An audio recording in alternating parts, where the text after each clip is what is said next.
We will quickly also hear from Parliament. And as you know, there's already a parliamentary intervention. We don't know what the outcome will be, but of course, a voice that we have heard on this matter from Parliament so loudly is a member of the Parliamentary Committee on Communications, Honorable Samuel Nete George. Please, let's welcome him. You're still on Joy 99.7 FM and on your Joy News. Please keep clapping for him till he gets here. Thank you, thank you, thank you. Thank you very much. And a very good morning to everybody here. Thanks to Imaniga and Multimedia for this platform. Let me say a very good morning also to all those who are listening to us on radio and watching us on TV. I would continue along the same protocol observance mode and say protocols observed. I'm just going to try and break this down as simply as possible, because maybe not everybody who is listening to us would understand the technicality of Prince Crystal's presentation or as an industry player. The ordinary Ghanaian just wants to understand what is going on, what's all these things about Star Times, what does it mean for the Ghanaian person? And that's what myself as a member of parliament, that's what my interest is. Like I said to the minister last weekend, there is no confusion in the minds of anybody who is an industry player, be it GIBA, be it the Parliamentary Select Committee. We're clear in our minds. The project that is being launched this morning in Dansoman, the 300 villages, satellite villages project, is a DTH project. The platform that Star Times is again being contracted to expand is DTT. DTT and DTH are completely different platforms, and so nobody's going to confuse the two. Now, on the issue of the DTH, and I'll touch on that briefly, Prince Harry has done a detailed presentation on that. I have a huge challenge with our appetite for accepting freebies and not looking at them properly. I mean, I believe it was Mr. Kofi Bentil who, in his speech, spoke about the need to be careful of Chinese gifts because they put you on your toes when you take gifts from them. We're giving a waiver of $3 million to Star Times to bring in equipment. Did the Ministry of Communications do the basic due diligence to determine how much are the equipments that are being brought in before you give them a tax waiver of $3 million? I serve on the Parliamentary Select Committee on Communications, and I'm putting it on record that our committee did not review that document. Because it was a tax waiver agreement, it went straight to the Finance Committee. The finance people will just look at figures. I'm looking at the breakdown of what is being brought into the country. 32-inch TV screens for 300 viewing centers. Let's do simple mathematics here. Even if a 32-inch TV screen costs you $500, 300 of those is going to cost you $150,000 US. Someone should please be taking down the figures, and we'll do the calculation together. $150,000. The set-top boxes, which are the decoders that they're bringing in, for the 300 centers, it cost about $18 on the market, but let's even peg it at $20. So 20 times 300 is 6,000 Ghana cedis. Now we're told that there's going to be an additional 6,000 set-top boxes given to families and homes.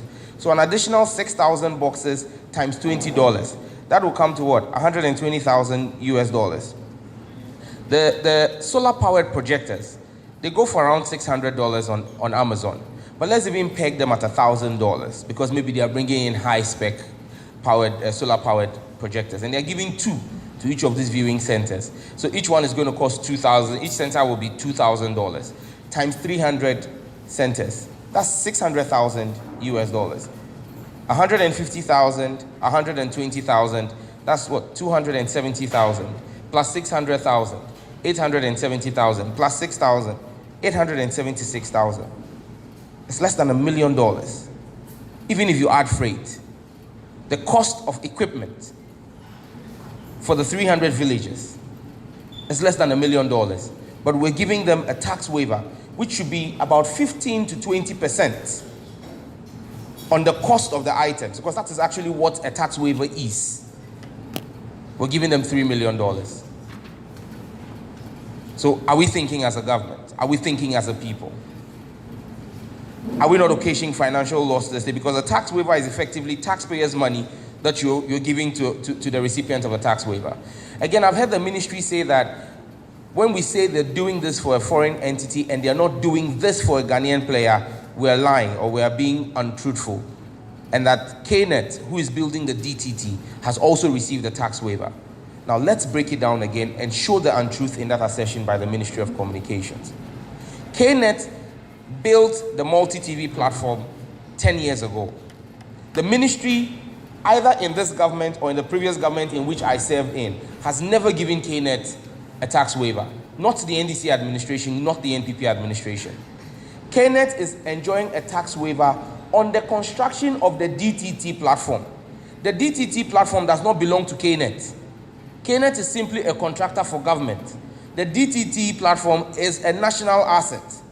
And so if KNET is bringing in equipment to build a platform for government, and you give a waiver on taxes for equipment for government's own assets, have you given a waiver to KNET?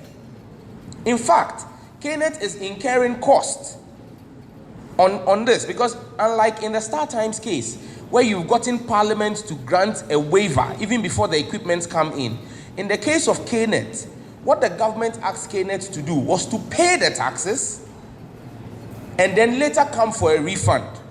Now, what KNET had to do was to go and borrow money commercially from a commercial bank at commercial interest rates of over 20%, pay the taxes, and government is paying KNET only the taxes without paying KNET for the interest on the loan that they took. So KNET, the Ghanaian company, is actually incurring a cost for paying duties to government. But the Chinese company is not being asked to front load and pay and come for a refund. The Chinese company is getting it up front. So when we speak about preferential treatment for the Chinese against the Ghanaian, we have solid basis to make that claim. Now, the issues, and I want to leave the DTH there, but just the last point on that before I go into the DTT. We as a country have a national policy, and this policy straddles 4 presidents: President Kufuor, President Mills, President Mahama, and today President Anado. In 2006, the formation of a national digital migration policy started to take shape under President Kufuor. The decision was taken that Ghana as a nation was going to move to ensuring that we had 100% penetration of digital terrestrial television. That was the policy decision taken under President Kufuor, which, even though I do not belong to his political party, I think was a sound technical position that was taken in the interest of our republic. Because it does not make economic sense or technical sense to want to push television, universal access to television, on the back of set-top boxes. In fact, technology does not support that. And so technology supports DTT across the world. And so taking that decision that as a nation we're going to move to DTT was a sound technical decision taken by the Ministry of Communication under President Kufuor. President Mills came in as president and continued along that line. President Mahama has also continued along that line. It appears under our current dispensation that we're having a rollback of about 12 years of national policy and national direction, because you appear to see a government led by the Minister for Communications now pushing for us to invest in satellite technology, in DTH. When for the past 12 years, successive governments have looked at a digital terrestrial roadmap. That is what we talk about stakeholder consultation. If the government, based on the advice of its current minister, decides that the 12 years of DTT migration that we've been working on is a wrong decision, and that we want to change national policy, it is not the role and prerogative of the ministry alone to take that decision. That decision must be taken in consultation with all the stakeholders: the National Media Commission, the Media Foundation for West Africa, GIBA, the Parliamentary Select Committee, even the public. Because the public is on the receiving end of any such national policy. And that is why even as governments, all successive governments have policy dialogues with the citizenry to discuss policy initiatives. The ministry has failed to engage in any such policy dialogue. The last policy intervention the ministry made was the 12th of February 2018 meeting with all the stakeholders. In fact, at that meeting, the position the ministry espoused to us was that they wanted to finalize the framework agreement on DTT. So if after meeting with us in February 2018, on the 12th of February, where you told us that you want us to have a subsequent meeting to finalize the draft policy for our DTT migration, you've had a change of mind. The right thing to do is to bring the stakeholders back and let us know that we are now moving to a DTH platform. And then you ask yourself, why would government have just spent, right now the KNET-led DTT platform, thanks to the variations, because technology is not static, technology is dynamic. Between 2015 and now, there have been variations on the project that has brought the project cost to a little over $100 million. $100 million of Ghanaian taxpayers' money has been invested in a DTT platform. You have not even started reaping 1% of the benefits of that platform, and you want to scrap it and then begin to push a new agenda, which is DTH. Now, the problems for me here appears to be what seems to my mind to be an executive affront on the judiciary. And I'll explain that. When the Ministry of Communications decided to abrogate the contract with Star Times China, and you see, we keep talking about Star Times. Let me just clarify. And Samson Ladi tried to make that explanation in his initial remarks. People have tried to play politics with this, and I think that this is a very dangerous thing to play politics with. We shouldn't play politics. This is apolitical. This matter is a technical issue that affects Ghanaians. People say that the NDC contracted Star Times, brought Star Times into the picture, and then you terminated the contract with Star Times. Now the NPP is bringing Star Times back in, and you're saying Star Times is bad. No. Let's set the record straight. Star Times China has never ever taken part in any tender process for any DTT platform in this country. The company that was contracted on the 11th of April 2012 to build the DTT platform, that put in a bid and won, is called Star Times DTV Ghana Company Limited. And that is a 100% owned Ghanaian company owned by a gentleman who is a media player called Mauli Hedo. Mr. Mauli Hedo is a known player in the Ghanaian TV space. And so Mauli Hedo's Star Time DTV Ghana Company Limited is the one that won that contract and did not have any links at the time with Star Times China. In fact, it took them 6 months to do an assignment of their contract to Star Times China, because they had to go through all the legal and economic and financial considerations and negotiations to assign that contract. Again, let us be clear in our minds. I've put out information which has been challenged, that Star Times China failed to access the EXIM funding because they could not meet the technical requirements that were set not by the Ministry of Communications in Ghana, but by the EXIM Bank of China. And people have asked me, how is that possible? If you contracted a loan or you entered into contracts with them based on a certain terms, how come that became a problem? The original bid from Star Times DTV Ghana came with a financial option from CDB, the Chinese Development Bank, not the EXIM Bank. So when Mauli Hedo's company put in a bid, it came in with a bid or financing option from the CDB, the China Development Bank. When they sold the contract to Star Times China said they could not secure that funding again from CDB, and they would now secure funding from China EXIM. China EXIM gave a different set of requirements as against CDB. And it is those new requirements that Star Times China could not meet that led to their inability to access the funds for 2 years. Now, when that happened and the contract was terminated, when a new international competitive bid was announced and the RFP was put out, Star Times China was invited to take part in the bid. But because Star Times China is unwilling to take part in any competitive bid, the reasons are as good as your guess. The reasons are as good as your guess. They failed to take part in that bid. But what happened for Ghana is that the original contract was supposed to cost us $118 million US. People keep saying $95.6 million, but it was a loan. $95.6 million with an interest of $22 million. So that comes to $118 million. That was the true cost of that contract. When we did an international competitive bid, it dropped the whole loan, the whole project amount to a little under 85 million US dollars. So Ghana saved $36 million by going through a competitive bid. If our ministry today wants to do an expansion, which again, as a technical person, I disagree. You don't need an expansion of the DTT platform as it stands. But even if you want to do an expansion, why don't you subject that expansion to international competitive bid and get the best value of... Again, when I say I disagree with us expanding the DTT platform, are we going to say that because there are applications for digital licenses or TV licenses, we will continue to expand the platform? So if after we increase it to 100 and there are more applications, are we going to increase again? What is the size of your market? TV stations survive on the back of marketing and advertising.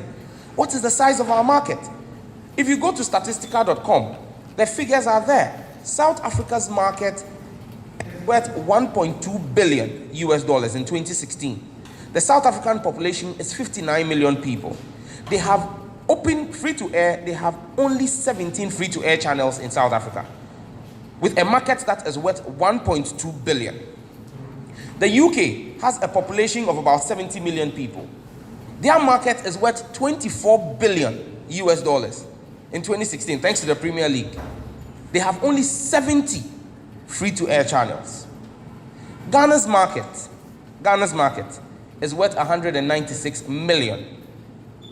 That is about 1% of the UK's market. Our population is not yet 30 million. That is less than 50%, just about 45% of the UK's population. And we already have 48 licensed FTA channels. How competitive is it? If you're not careful, you're going to see in the next 2 to 3 years what is happening in the banking sector. You have to see consolidation of media houses, because already media houses are beginning to collapse. It's true. Established media houses that we know are beginning to struggle. And if you think about this country, if you love this country, you would want to protect the media, because the media is the fourth estate of the realm. They keep us in check. And then I ask myself one question: why would our ministry pull out of arbitration with China Star Times? Because in 2015, when the contract was terminated, and I get the signal my time is up, so I'm just going to wrap up here. In 2015, when the contract was terminated, Star Times China commenced legal action in the courts here in Ghana.